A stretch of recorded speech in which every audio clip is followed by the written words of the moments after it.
लाल सागर में हूती विद्रोहियों के व्यावसायिक जहाज़ों पर हमले को लेकर अमेरिका ने तेवर कड़े कर लिए हैं। अमेरिकी सेना ने यमन में हूती ठिकानों पर ताज़ा हमले किए हैं। हमले में हूती के बैलिस्टिक मिसाइल छोड़ने के जो ठिकाने हैं उनको इस बार निशाना बनाया गया है। इस दौरान अमेरिका ने हथियारों से लदे हूतियों के छोटे जहाज़ों को भी डुबा दिया है। इस बीच अमेरिका हूती विद्रोहियों को ग्लोबल आतंकी संगठन घोषित करने की तैयारी भी कर रहा है। ज़्यादा जानकारी दे रहे हैं उमाशंकर सिंह।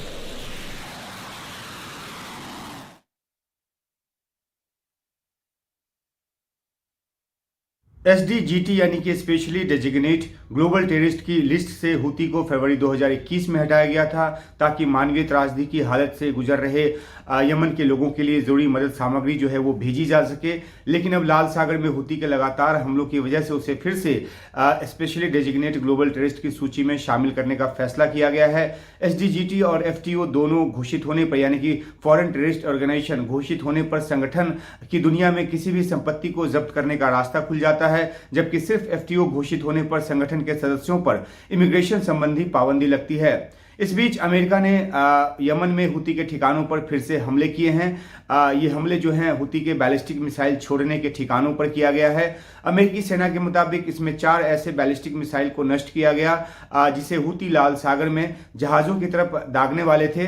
बीते शुक्रवार को अमेरिका यूके ने मिलकर यमन में हूती के 2 दर्जन से अधिक ठिकानों पर हमला किया था। शनिवार को भी हमले जारी रहे और अब अमेरिका की तरफ से तीसरा जो है हमला वो किया गया है, क्योंकि हूती ने तमाम चेतावनी के बाद भी जहाज़ों पर जो हमले हैं वो उसने जारी रखे हुआ है। मंगलवार को माल्टा का झंडा लगा जहाज जो था जोग्राफिया उस पर लाल सागर में हमला किया गया। हालांकि इस हमले से जहाज को मामूली नुकसान पहुंचा और किसी को कोई चोट नहीं आई, लेकिन हूती के जो हमले हैं वो लगातार जारी है और ये हमला जो है उसी की कड़ी में एक और डेवलपमेंट है। अमेरिका ने हथियारों से लदे एक छोटे जहाज को भी डुबोया है। अमेरिकी दावे के मुताबिक इस जहाज पर ईरान से हथियार यमन में हूती के कब्जे वाले इलाके में भेजे जा रहे थे।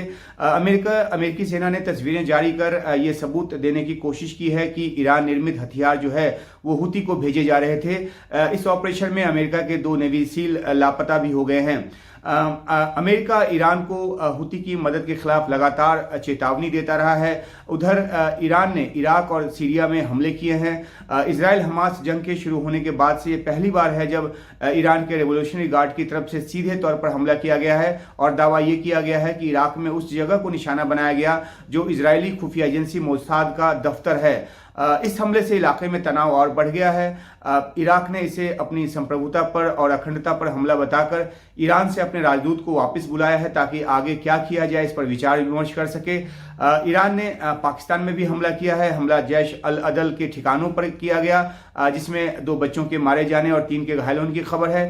पाकिस्तान ने इसकी कड़ी निंदा की है और जवाबी कार्रवाई की धमकी दी है। कुल मिलाकर इजराइल हमास जंग की जो आग है वो फैलती जा रही है। लेबनान और सीरिया के ठिकाने तो पहले से ही इसकी जद में थे। यमन और इराक भी जवाबी हमलों और जवाबी हमलों का जो मैदान है वो बन गया है। हालांकि अमेरिका की तरफ से कहा जा रहा है कि वो युद्ध नहीं चाहता, युद्ध का इलाका बड़ा ना हो, इसकी पूरी कोशिश वो कर रहा है, लेकिन शांति के साथ साथ इलाके में जो सुरक्षा है वो सुनिश्चित करने के लिए उसे जो कुछ भी करना पड़ेगा वो करेगा। तो 2 तरह के बयान अमेरिका की तरफ से आए हैं, एक जॉन किर्बी की तरफ से और दूसरा जो राष्ट्रीय सुरक्षा सलाहकार है उनकी तरफ से। लेकिन इस बीच में इलाके में जो तनाव है और जो हमले की जो सूरत है, युद्ध की जो सूरत है वो बढ़ती जा रही है।